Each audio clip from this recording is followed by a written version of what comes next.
ದಿವಾನ್ ಪೂರ್ಣಯ್ಯನವರು ಮತ್ತು ಲಕ್ಷ್ಮೀ ಅಮ್ಮಣ್ಣಿಯವರು ಅವರ ದೂರದರ್ಶಿತ್ವತನದಿಂದ ಮೈಸೂರು ನಗರ ಬೆಳ್ಳಿಕಟ್ಟಿಗೆ ಮೀಸಲು ಫಸ್ಟು ಆಯಿತು. ತದನಂತರ ನಾಲ್ವಡಿಯವರ ಕಾಲದಲ್ಲಿ ಈ ಅಗ್ರಹಾರಗಳೆಲ್ಲ ಆಯಿತು. ಅವರ ಹೇಳಿಕೆಗೆ ಎಷ್ಟು ಬಾಲಿಶತನವಾಗಿದೆ ಅಂತ ಹೇಳಿದ್ರೆ ನೋಡಿ, ಇವಾಗ ಅದು ಕೊಡ್ತಾ ಇರೋ ಜಾಗ ಮೂಡ ಜಾಗ ಕೊಡ್ತಾ ಇದ್ದಾರೆ. ಅದು ಇಲ್ಲಿ ತನಕ ಅಲ್ಲಿ ಕುರ್ಚಲು ಗಿಡಗಳನ್ನು ಬೆಳ್ಕೊಂಡು ಒಂದು ರೀತಿ ಕಾಡು ರೀತಿ ಬೆಳ್ಕೊಂಡು ಕೂತಿತ್ತು. ಅದನ್ನು ಮೂಡ ಇವತ್ತಲ್ಲ ನಾಳೆಗೆ ಅಭಿವೃದ್ಧಿ ಪ್ರಾಧಿಕಾರ ಇವತ್ತಲ್ಲ ನಾಳೆ ಏನಾದ್ರು ಒಂದು ಅಭಿವೃದ್ಧಿಗೋಸ್ಕರ ಅಂತ ಜಾಗ ಮೀಸಲಾಗಿಟ್ಟಿದೆ.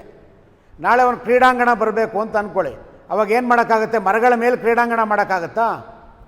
ಅದನ್ನು ಯಾರೂ ಸಸಿ ನೆಟ್ಟು ಬೆಳೆಸಿಲ್ಲ. ಅದನ್ನು ತಾನಾಗೇ ಬೆಳೆದಿರೋ ಅಂಥದ್ದು, ನೈಸರ್ಗಿಕವಾಗಿ ಬೆಳೆದಿರೋವಂಥ ಬೆಲೆ ಬಾಳದ ಗಿಡಗಳನ್ನು ತೆಗೆದು ಸ್ವಚ್ಛ ಮಾಡಿ ಆ ಜಾಗದಲ್ಲಿ ಕಂಬಳ ಮಾಡೋಂಥದ್ದು ಬಂದರೆ ಅದಕ್ಕೆ ಯಾಕೆ ವಿರೋಧ ಮಾಡಬೇಕು? ಕೊನೆ ಪಕ್ಷ ಅರಣ್ಯಾಧಿಕಾರಿಗಳಿಗಾದ್ರೂ ಕೂಡ ಒಂದು ಸ್ವಲ್ಪ ಏನಾದ್ರು ತಲೆ ಒಳಗೆ ಏನಾದ್ರು ಒಂದು ಜ್ಞಾನ ಇರಬೇಕಾಗಿತ್ತು.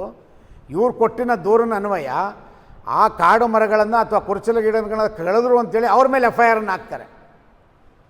ಇಂಥ ಬಾಲಿಶತನವಾದಂಥ ಹೋರಾಟಗಳು, ದಿಕ್ಕು ದೇಶ ಇಲ್ಲದೆ ಇರುವಂಥ ಹೇಳಿಕೆಗಳು, ಪರಿಸರವಾದಿಗಳು ಇತ್ತೀಚೆಗೆ ಏನಾಗಿದೆ ಅಂದರೆ ಮೈಸೂರಿನಲ್ಲಿ ಎಲ್ಲದಕ್ಕೂ ವಿರೋಧ ಮಾಡುವಂಥ ಚಾಳಿ ಬಂದ್ಬಿಟ್ಟಿದೆ. ಬಹಳ ವರ್ಷಗಳಿಂದ ಗೇಟ್ ನಂಬರ್ 1 ಕುಕ್ರಳ್ಳಿ ಕೆರೆ ಗೇಟು ಕನಿಷ್ಠ ಪ್ರತಿ ದಿವಸ 12ರಿಂದ 13 ಸಾರಿ ಗೇಟನ್ನು ಕ್ಲೋಸ್ ಮಾಡ್ತಾರೆ. ಆ ರೋಡ್ನಲ್ಲಿ ಓಡಾಡಿದವ್ರಿಗೆ ಕಹಿ ಅನುಭವ ಆಗಿರುತ್ತದು. ಆ ಗೇಟ್ಗೆ ನಾವು ಸುಮಾರು ನಮ್ಮ ವೇದಿಕೆಯಿಂದ ಕಳೆದ 15 ವರ್ಷಗಳಿಂದ ಹೋರಾಟವನ್ನು ಮಾಡಿ, ವಿಶ್ವನಾಥ್ ಅವರು MP ಆಗಿದ್ದಾಗ, ಹಿಂದೆ ಪ್ರತಾಪ್ ಸಿಂಹ 2 ಬಾರಿ MP ಆಗಿದ್ದಾಗ ಅದಕ್ಕೆ ಬೇಕಾದಂಥ ಹಣಗಳನ್ನು ಬಿಡುಗಡೆ ಮಾಡಿಸಿದ್ದಾರೆ. ಮುಂದುವರೆದು ಯದುವೀರವರು ಇನ್ನೂ ಹೆಚ್ಚಿನ ಹಣವನ್ನು ತೊಗೊಂಬಂದು ROB or RUB railway over bridge or under bridge ಅಲ್ಲಿ ಯಾವುದು ಸೂಕ್ತವಾಗಿದೆ ಅದನ್ನು ಮಾಡಬೇಕು ಅಂತೇಳಿ ಬಂದರೆ ಅದಕ್ಕಾಗಲೇ ಒಂದು ಹೋರಾಟ ಶುರು. ಅದಕ್ಕೆ ಮೈಸೂರು ನಗರ ನಿಮಗೆ ಮಾಹಿತಿಗಿರಲಿ, ಮುಮ್ಮಡಿ ಕೃಷ್ಣಾಜೋಡಿಯರ ಕಾಲ 1800ರಿಂದ ಈಚೆಗೆ ಅರಮನೆ ಕೋಟೆ ಬಿಟ್ಟರೆ ಹೊರಗಡೆಗೆ ಏನೂ ಇರಲಿಲ್ಲ. ಇದು ಯಾವುದೂ ಇಲ್ಲ. ನಾವು ಕುಂತಿರೋಂಥ ಜಾಗನೂ ಸೇರಿದಂಗೆ ದೇವರಾಜ್ ಮೊಹಲ್ಲಾ ಅಂದರೆ ಏನು ಅರಸು ರೋಡ್ ಇದೆ ಇದೆಲ್ಲವೂ ಸೇರಿದಂಗೆ ಎಲ್ಲ ಕಸಬಾ ಆಗಿತ್ತು. ಕಸಬಾ ಅಂದರೆ ವ್ಯವಸಾಯ ಮಾಡ್ತಾ ಇದ್ದಂಥ ಸ್ಮಶಾನ, ಕೆರೆ, ಕಟ್ಟೆಗಳಿದ್ದಂಥ ಜಾಗ ಇದು. ದಿವಾನ್ ಪೂರ್ಣಯ್ಯನವರು ಮತ್ತು ಲಕ್ಷ್ಮೀ ಅಮ್ಮಣ್ಣಿಯವರು ಅವರ ದೂರದರ್ಶಿತ್ವತನದಿಂದ ಮೈಸೂರು ನಗರ ಬೆಳ್ಳಿಕಟ್ಟಿಗೆ ಮೀಸಲು ಫಸ್ಟು ಆಯಿತು. ತದನಂತರ ನಾಲ್ವಡಿಯವರ ಕಾಲದಲ್ಲಿ ಈ ಅಗ್ರಹಾರಗಳೆಲ್ಲ ಆಯಿತು. ಅವರು ಕೂಡ ಅವತ್ತು ಪರಿಸರ ಹಾಳಾಗುತ್ತೆ ಅಂತ ಕೂತ್ಕೊಂಡಿದ್ದಿದ್ರೆ ಮೈಸೂರು ನಗರವೇ ಬರ್ತಿರಲಿಲ್ಲ. ಮೈಸೂರು ನಗರಕ್ಕೊಂದು ಗಡಿ ಇತ್ತು. ಆ ಗಡಿ ಮಹಾರಾಜಾಸ್ ಕಾಲೇಜ್ ದಾಟಿ ಆಚೆ ಹೋಗಂಗೆ ಇರಲಿಲ್ಲ. ಆಚೆ ಇದ್ದಿದ್ದೆ ಕೆರೆ, ಕುಕ್ರಳ್ಳಿ ಕೆರೆ. ಅದು ಬಿಟ್ಟರೆ ಇನ್ನು ಇದ್ದಿದ್ದೆಲ್ಲ ವ್ಯವಸಾಯ ಮಾಡೋಂಥ ಜಮೀನೇ ಇದ್ದಿದ್ದು.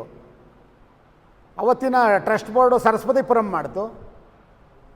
ಅದು ಬಂದಂಥ ಇವರು ಮಾದೇಗೌಡರು ಬಂದರು, ಅವ್ರು ಬಂದಂಥವರು ಕುವೆಂಪು ನಗರ ಮಾಡಿದ್ರು, ದಟ್ಗಳ್ಳಿ ಮಾಡಿದ್ರು. ಮೈಸೂರಿನ ಬೆಳವಣಿಗೆ ಆಗ್ತಾಯಿದೆ. ಅಲ್ಲೂ ಮರಗಳನ್ನು ಕಡಿದ್ರು ಅಂತ ಅವತ್ತಿದ್ದವರು ಏನಾದ್ರು ಮಾಡಿದ್ದಿದ್ರೆ, ಯಾರು ಈ ಪರಿಸರವಾದಿಗಳ ಹೆಸರಲ್ಲಿ ಸೈಟ್ಗಳನ್ನು ತೊಗೊಂಡು ಈಗ ಮನೆಗಳು ನಿರ್ಮಾಣ ಮಾಡ್ಕೊಂಡು ಬದುಕ್ತಾ ಇದ್ದಾರೆ, ಇವರು ಯಾರು ಈ ಮೈಸೂರಿಗೆ ಬರೋಕ್ಕಾಗ್ತಿರ್ಲಿಲ್ಲ. ಅವ್ರವ್ರ ಊರಿನಲ್ಲೇ ಇವ್ರನ್ನ ಲೇಗಟ್ಕೋಬೇಕಾಗಿತ್ತು. ಮೈಸೂರು ಬರೋಕ್ಕೆ ಆಗ್ತಿರ್ಲಿಲ್ಲ ಅವ್ರಿಗೆ. ಯೂನಿವರ್ಸಿಟಿನೂ ಬರ್ತಿರಲಿಲ್ಲ, ರೈಲ್ವೆ ಸ್ಟೇಷನ್ನೂ ಆಗ್ತಿರಲಿಲ್ಲ,